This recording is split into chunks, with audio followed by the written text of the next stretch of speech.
Welcome back to the Rangers News YouTube channel. My name's James Black and I'm joined once again by Jordan Carlisle so we can have a little look over the Europa League squad for the group stages. The Steven Gerrard squad was confirmed on the UEFA website this morning and there were a few surprises with Jermain Defoe, Jordan Jones and George Edmundson all missing out from the 21-man squad. There is a place in there for Bongani Zungu and Kemar Roof is back in the squad as well. But there is 4 spaces left empty due to Rangers' inability to comply with the homegrown regulations. So first of all, Jordan, just what was your thoughts when you first seen the squad? Yeah, a little surprised, I think. We'd maybe talked before, I think on a video before, about thinking that Greg Stewart might be one to miss out.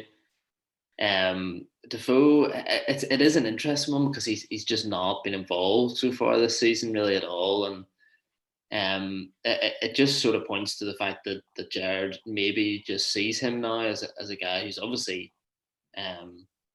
really getting on a bit in terms of age, but the whole point has been that he was offered a contract because he's still sharp and he's still got a lot to offer and he can still pass on to a lot to the younger guys. So it just looks like he's just viewing him now as a domestic player, as someone who can contribute potentially in a starting lineup in the Cups and a guy who can come off the bench and be that sort of penalty box striker in the last 10 minutes if you need a goal. It's a consequence, probably a direct consequence of Morelos staying at the club. I sort of said the whole way through the window, I thought that the club are planning for him to go, and otherwise they wouldn't have signed 2 strikers. They wouldn't have splashed out on 2 strikers. Obviously, it's been proven that there's not a major need to sort of fill up a hole in the funds or anything like that. The club can obviously afford to keep him, but I think they were planning for him to go. So yeah, obviously I'm aware it's quite a broad question you asked, but yeah, surprised a little bit, but I can understand where it's coming from there.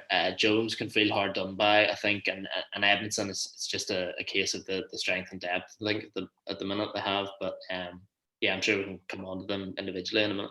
Yeah, we'll go through them all individually. We'll start off with Defoe since he's the kind of the headline absence. As you say, he does appear to kind of be being used now as a bit of a kind of auxiliary option for Gerrard's squad this season. Just having a little look, they only played 5 minutes in the group stages of last season's Europa League campaign, coming off the bench away to Porto. So it's with it in Kemar Roof and Morelos here, it does kind of feel as though that Defoe is probably a redundant option. What does kind of baffle me a little bit now, though, is that it's unlikely that Defoe is going to be one of the lesser paid members of the squad. So it kind of raises the question about, I mean, he only just signed a permanent deal in the summer there. So was it kind of a lack of foresight giving him a permanent deal? Because I don't really see him coming into the side for the domestic games either. Yeah, it is an interesting one. I think I'm trying to think. I can't remember the exact month, but I think it happened before the shutdown. He was given the contract, and they were the club made quite a reasonable deal about it. And I think Gerrard sort of said the whole time that Defoe was there, that look, he's someone else's player, he's Bournemouth's player, but when the time comes, we're going to look to get him on board as if he was going to play a big role. It's something that sort of concerned me on and off, because I think we've seen him play and seen him contribute and seen that sharpness is still there in terms of his finishing in certain games. But it has always been a little bit of a mystery as to what way he would actually be used and how he could be integral to the team, because clearly he just can't play up front himself on a regular basis consistently. And yeah, I think if you, again, it's probably, when you say a lack of foresight, that it's maybe they considered that he would be playing a bigger role as an experienced head. If you get in your targets, you're hitting and Roof when Morelos goes. I think a lot of the planning seems to me to have been around him leaving, and he just hasn't. So it does leave very little room to get in, but it's a strange one, because you have a guy who's so established, so proven, sitting on the bench, but realistically is like, after what Itten did against Motherwell, is he really going to turn to Defoe before Itten? A guy who's got the physical size and as we've already seen, can score two different types of goals. He can score from outside the box. He's got a good strike on him, but he also has the instincts in the box.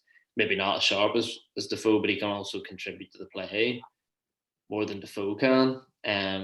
So is he going to turn to that? Is he, Roof is the bigger signing than Itten, and it obviously brings variety and can play off the sides and behind or up front. Again, he's maybe someone who can't play up there up front himself, but he brings plenty of options. And Defoe doesn't. He's a very one-dimensional player. Has been his whole career. Has been very successful at that. But at this stage, it just doesn't. When you say that he played 5 minutes last year in the Europa League, that's a bit of a surprise. But then again, is it really because you don't associate him with it was Morelos in the group stages last year, and he was the hero, he was the goal scoring hero. So there's no way he's going to get into the team there. And now Rangers have two more strikers than they had at that point when he played 5 minutes. So yeah, when you look at it like that, it's a surprise because it's a big name to be dropping out of the squad. And a guy who's not long been given a contract, permanent deal, but yeah, it makes sense when you look at the stats behind it. From Defoe's perspective, it must be quite frustrating too, because he's come up here presumably not thinking that he's just coming up here to earn a final wage and just see out the last days of his career. So these are surely going to be the kind of nights that Defoe wants to be involved in. I mean, as good a career as he's never really had one where he's been kind of central to any club on big European nights. I know he's kind of had little spells with kind of Spurs when he played European football, but it's not been a consistent thing that he's had throughout.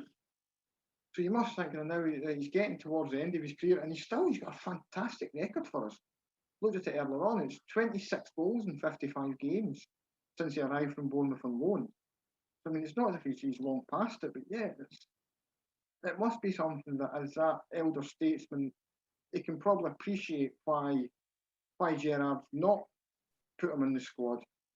But with the opportunities of European football more in his past and in his future, it must be a bit of a kick in the gut. Yeah, I think that's probably the case. It's probably a bit in between. I'm sure he's disappointed because obviously he's a competitor and he's looked after himself so well for a long time, not just to be sitting and watching and training. At this point in his career, there's probably a realism there, like an acceptance that maybe I'm not the man to be taking Rangers to the knockout stages of the Europa League. I'm sure he's disappointed not to make that squad because it's probably more a little embarrassing, like a kick in the teeth that he maybe has not had at other stages in his career. But I think from this season, if he probably expected more of a role, he was probably told he'd have more of a role than he's currently getting, I would imagine. But he's a guy who has played for a lot of clubs, a lot of good clubs, but hasn't won silverware. I think he won once. Mm-hmm. He won the League Cup at Spurs, and that's it. So if he can play a part in success for Rangers this season, whether that's the League Cup, whether it's the Scottish Cup, whether it's the League, I think he would still see that as a successful season if he can play some sort of role in that, a last-minute winner to get through in a cup game and a few 90 minutes here and there, but picking up a winner's medal and being part of that group, which I think Gerrard's spoken of before, that he's a big voice around there and he would kind of like to keep him as a coach afterwards if he can be part of a successful group at this back end of his career at a big club that he clearly loves being a part of. He will probably be happy with that if he was offered that now. So moving on from Defoe, the next kind of big talking point of the players left out of the squad was the absence of one Jordan Jones. Now, the Northern Irish internationals kind of had a little bit of a resurgence in recent weeks. His career looked dead and buried. At the height of the summer, he looked as though he was absolutely set for the exit. But the last couple of weeks, he's kind of got things back going again. He came back into the side and scored away to Motherwell. He has always seemed that he was going to be on the fringes of the Europa League squad, just down to the regulations. And I think it was probably going to be a straight shootout between him and Brandon Barker to get the place in the squad. So were you surprised to see Barker get the nod ahead of Jones, or do you think? I think it's probably suggested throughout that Barker, the way that Gerrard sort of picks squads and stuff in recent times and also last season, after Jones came back from injury, it did sort of think or seem that Gerrard had a little bit more of a fancy for Barker than he did for Jones. His comments after the Motherwell game. So firstly, Jones's performance, I think, was excellent in the game. I've sort of said from the start, see, watching him from Northern Ireland, he is a frustrating player because he brings a lot in terms of pace, energy, a willingness to get in behind, but very rarely does he deliver in terms of the final product, especially from wide areas in terms of creating for other players. I think it was a brilliant finish against Motherwell. You could see in the second half the fact that he was so lively, terrier like winning the ball back, taking on players, being direct, but then it fizzles out at the end, and that's been the problem with him, and is the problem when you move from Kilmarnock, as I think Chris Boyd said. You do it 1 week and you don't turn up for 2 weeks, then you do it the next week. It's sort of okay there, but that's not going to be enough to get you a spot in the Rangers team. So I can see that, and he's obviously used Barker before. He played in both games. I think started both games against Porto in the Europa League last year. Worked really hard in Porto. Really struggled at Ibrox. Really struggled. So yeah, it is an interesting one in terms of those are being your options. But I think Jones showed against Willem II, was it, when he came off the bench? He was sharp and looking to get in behind, and he's the sort of guy that if he's in your squad, it gives you something towards the end of those games. Maybe not against the high class opposition, but against some of those teams in the group, especially away from home, he's going to get in behind better than anyone else. So yeah, a couple of weeks ago, a totally expected decision. But after what he did against Motherwell and what sort of Gerrard said about him getting his head down, and he's away on international duty this week, big playoff game that he could get involved in and play a big role in, it's probably disappointing for him and a little surprising that he's been left out. And this will be 2 seasons in a row now that Jones has missed out on the group stages. Last season, obviously, was injured after the Old Firm game. And this year, he's been dropped from the squad completely. Do you think that's a signal of his long-term Ibrox future, or do you think it's just more Gerrard kind of having to make do with what he's got with the squad regs? Yeah, obviously ideally he takes everyone that has stayed and in the window. I think there was obviously talk that he could have went, and a lot of clubs link with him. You never know quite how legitimate that is until something is confirmed, because there's a lot of names thrown out that almost suggest that they've just taken 5 championship clubs and said, look, they're all interested in him. And yeah, it's an interesting one, because I think he could have. I'm sure the club would have been able to let him go on loan if they had no plans on using him. And again, it could be a situation where Gerrard's saying to him, look, I imagine he's had a conversation with the people that have been left out here individually, and he might be saying to him, look, against Motherwell, that's what you did on a Sunday, in a game when we're in the middle of a European run and trying to qualify. That's what your role may be going forward. We play an away game on the Thursday night, come back on the Sunday, we need freshness, sharpness, bit of pace. So you'll be in the starting 11, so don't be too disheartened by this. So I don't think he'd still be there if he didn't plan on using him. And obviously it's right at the end of the window. Why would you use him? Why would you give him the chance to go out and impress if you were gonna get rid of him anyway? So I think he does still have a future, but it must be very frustrating, because a lot of the players that are in that team and in that squad right now are there, yes, to try and win silverware, but because they're attracted by the European football. So to be one of only a handful of senior players missing out must be hard to take. Brings us nicely to the final player left out of the squad, and for me this was a fairly obvious one. George Edmundson. Now the defender's done really well when he has come into the side, and when he's played he's impressed, but just the numbers, they just didn't fit for him. He was always likely to miss out with Phil Helander, Connor Goldson and Leon Balogun ahead of him. So yeah, not a surprise for you, Jordan? No, his situation's an interesting one, and again probably frustrating, because he did well quite regularly when called upon last year. He did well in the Europa League at Braga. when there's injuries and stuff, and he's a big physical unit, and he scored against Leverkusen, and he's a real nuisance in the opposition box, and a big guy who I'm sure strikers don't like coming up against.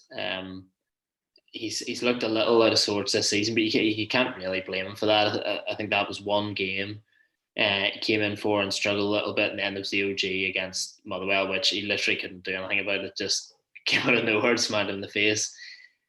But it's just one where the season just hasn't really got going, because he was playing in pre-season, and then all of a sudden Balogun signed, and it was a real kick in the teeth for him, for Balogun to go straight into the team 5-6 days after he signed, when Edmundson was fit, but Hollander and Katic weren't. That really was I'm sure a blow for him, because it showed him where he was with Gerrard. When Katic comes back as well, it's probably some time off still, but it could well be down to fifth choice.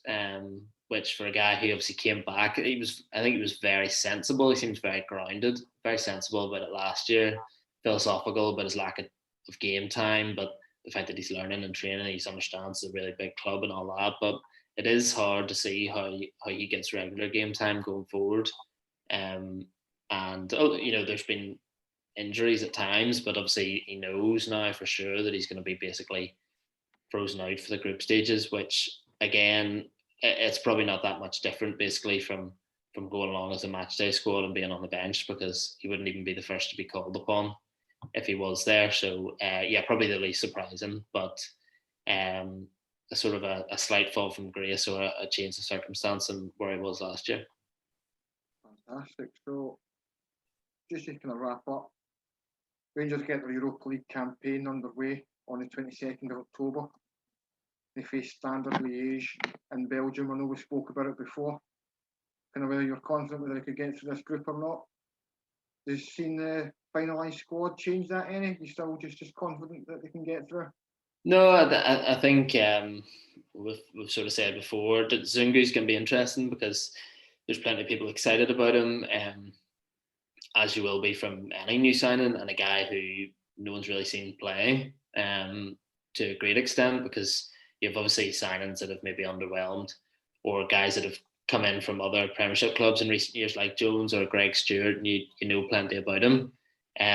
He's obviously very popular with the South African fans, and by all accounts he's well liked by his teammates at Amiens, and I think it's just interesting to see how he fits in and how ready he is, because he played 2 weekends in a row in second division in France, but has been very, very disrupted before that in terms of his preparation for the season and not being involved. So Gerrard has sort of shown in the past that he's unwilling to let people come into the squad and the unit unless they're 100% match fit and 100% up to speed with basically the way that Rangers want to play. So it'll be interesting to see whether he bypasses that, or we'll have to spend a while getting up to speed. But obviously he sees him playing a big part. Otherwise he wouldn't have put him into the squad. And he brings something. He's going to bring something different. What that is right now, and how much of an upgrade it is on other players in there, we don't know. But I'm still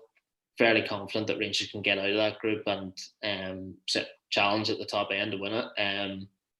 It's never going to be easy going away, but I don't think there's any demons in going to play Standard Liège away when you've already been to Willem II and won comfortably there, and beaten a Galatasaray side at Ibrox for no fans. So there'd be plenty of confidence in the shackles, as we've seen before. The shackles come off when it's Europa League duty and it's not domestic, and you know that drop points here are going to follow us for weeks and weeks. So they can play with a bit of freedom, and a bad defeat doesn't knock you out in a group like that. So I fully expect them to qualify. Brilliant, thank you very much. Well, that is everything for this episode. We will be back again next week with build up to next Saturday's Old Firm game, the 1st of 2020. Now remember to like, subscribe, have a look at our older videos, and we'll see you next time.